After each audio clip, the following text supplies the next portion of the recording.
се прави анализа, статистика, зошто го бараме ние ова. Значи, самите гости, вие ќе речете, син ми отишел таму, па се пушел.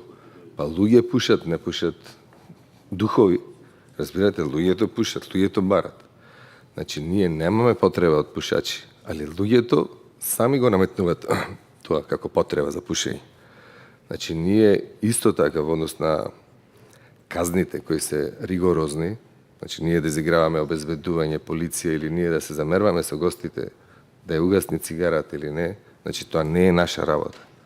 Наша работа е ние да ги услужиме, да има квалитетна услуга, минимално технички услови да се исполнат, да е чисто, средено, извентилирано. Али не се сложувам дека ваков закон од 100 на 100, каде што никаде не може да се пуши, е исправен.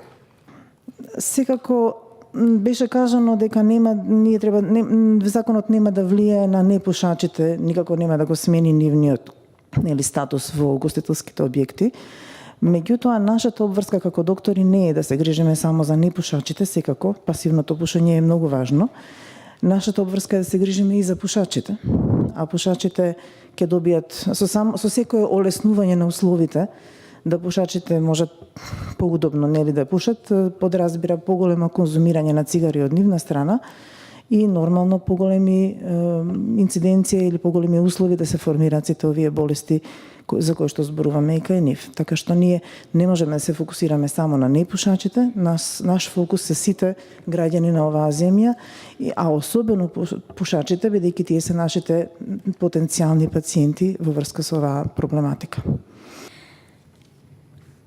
Во однос на она што кажувавте дека населението заболува и покрај сите мерки донесени досега. Морам да кажам дека секогаш се разгледуваат повеќе ризик фактори кумулативно како делуваат врз здравјето на луѓето. Никогаш не се зема еден ризик фактор кога се проценува каква е здравствената состојба на населението.